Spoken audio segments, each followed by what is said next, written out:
আসসালামু আলাইকুম ওয়া রাহমাতুল্লাহি ওয়া বারাকাতুহু। সবাইকে স্বাগতম জানিয়ে আমি আবার আজকে তোমাদের সামনে উপস্থিত হলাম যে আজকে যে পদার্থবিজ্ঞান প্রথম পত্র পরীক্ষা হলো সেই পরীক্ষার এমসিকিউ সমাধান নিয়ে। তোমরা দেখতে পাচ্ছ এখানে আমার কাছে খ সেটের প্রশ্ন আছে। তোমরা তোমাদের প্রশ্ন দেখে নিলেই বুঝতে পারবে তোমাদের কতটা সঠিক উত্তর হয়েছে।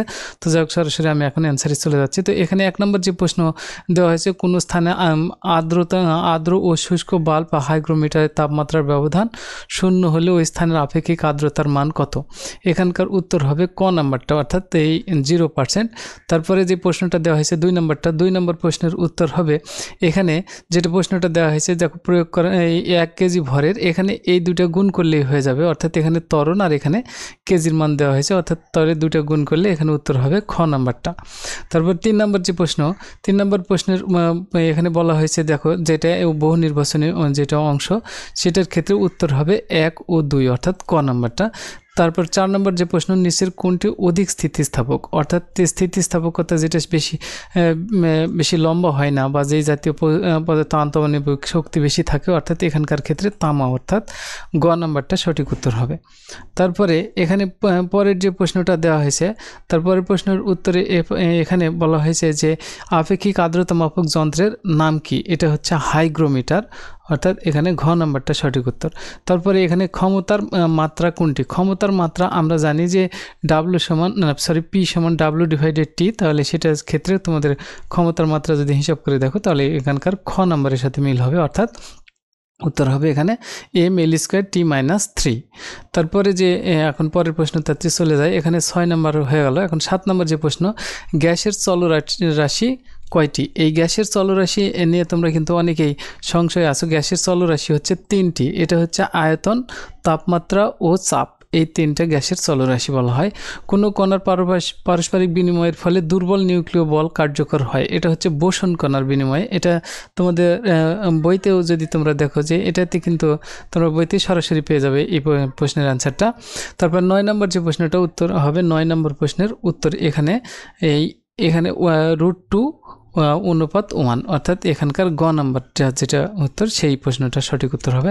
তারপরে 10 নম্বর যে প্রশ্নটা দেওয়া হয়েছে, 10 নম্বর প্রশ্নের উত্তর হবে এখানকার ক্ষেত্রে খ, অর্থাৎ 4 × 10⁻11 পার নিউটন পার মিটার স্কোয়ার, এটা উত্তর হবে। তারপরে 10 নম্বর হয়ে গেল। 11 নম্বর যে প্রশ্নটা দেওয়া আছে, 11 নম্বর প্রশ্নের উত্তর হবে 6 নিউটন, অর্থাৎ এখানে যে প্রশ্নটা এখানে দেখতে পাচ্ছ, এখানে উত্তর হবে 6 নিউটন। তারপরে 12 নম্বর যে প্রশ্ন, এটা কোন অবস্থানে বস্তুটির ত্বরণ সবচাইতে বেশি, অর্থাৎ এটার ক্ষেত্রে এ অবস্থানে বস্তুটির ত্বরণ সবচাইতে বেশি হবে।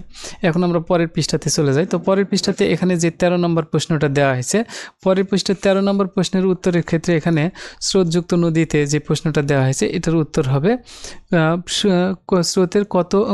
স্রোতের সাথে কত কোণে যাত্রা শুরু করতে হবে, অর্থাৎ সর্বনিম্ন সময় ওপারে পার হতে, তাহলে এখানে হচ্ছে 90 ডিগ্রি, অর্থাৎ গ নাম্বারটা এখানকার সঠিক উত্তর।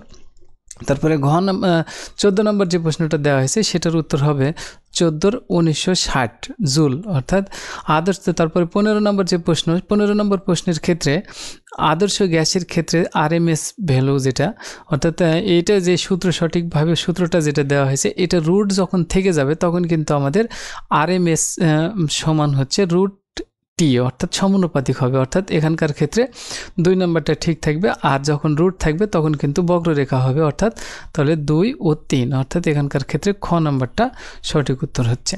তারপরে 16 নম্বর যে প্রশ্ন, গোলীয় তলে বক্রতার ব্যাসার্ধ, এটার ক্ষেত্রে 16 নম্বর যে প্রশ্নটা দেওয়া হয়েছে, সেটার হবে 107.048 মিলিমিটার, অর্থাৎ তারপরে 17 নম্বর যে প্রশ্ন, স্ফেরোমিটার দিয়ে সর্বনিম্ন কত দূরত্ব মাপা যাবে, অর্থাৎ এটার ক্ষেত্রে উত্তর হবে ক নাম্বারটা, অর্থাৎ 0.01 মিলিমিটার। তারপরে স্থিতিস্থাপক বলের বিরুদ্ধে সরণের মান দ্বিগুণ করলে বলের কৃত কাজের পরিমাণ এটা হবে 100%। তারপরে m ভরের কোনো বস্তুর গতিশক্তি E-কে, তাহলে E-কে সমান আমরা জানি ½ mv² এবং ভরবেগ p সমান mv, তাহলে ওখানে v এর মান বসিয়ে দিলেই তাহলে আমরা এটা পেয়ে যাব, অর্থাৎ খ নাম্বারটা এখানে সঠিক উত্তর হবে। তারপরে যে 20 নম্বর প্রশ্নটা যেটা দেওয়া হয়েছে, এখানে বলা হয়েছে 50 কেজি ভরের একটি বস্তুকে এ থেকে বিতে নিতে গেলে এর ওজন কত হবে, অর্থাৎ এই ক্ষেত্রে এ থেকে এ বিন্দু থেকে বিতে নেওয়া হলো, তাহলে ওজন হবে 145, অর্থাৎ খ নাম্বারটা এখানে সঠিক। তারপরে 21 নম্বর যে প্রশ্ন, 21 নম্বর প্রশ্নের ক্ষেত্রে উত্তর হবে 1 ও 2, অর্থাৎ বি ও বি বিন্দুতে ওজন সমান, এটা ঠিক হবে না, তাহলে এখানকার ক্ষেত্রে 1 ও 2। তাহলে আমরা পরের প্রশ্নটাতে এখানে বলা হয়েছে যে যদি এও একটি ভেক্টরের ক্ষেত্র হয়, তবে এখানে বলা হয়েছে এ ভেক্টরের কার্ল নির্ণয় করার পর সেটা ডাইভারজেন্স নির্ণয় করলে মান কত হবে। তাহলে ডাইভারজেন্স নির্ণয় করলে মান হবে 0।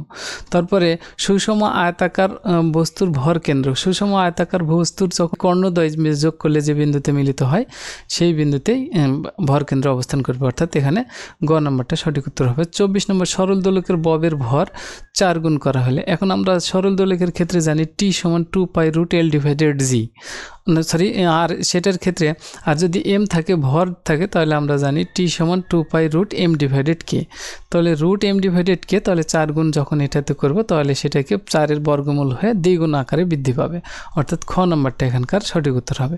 25 নম্বর প্রশ্নের ক্ষেত্রে এখানে বলা হয়েছে দুইটি ভেক্টর এ ও বি, এ স্কেলার গুণফল 18 এবং ভেক্টর গুণফল √6√3 হলে এ বি এর মধ্যবর্তী মান কোণের মান কত।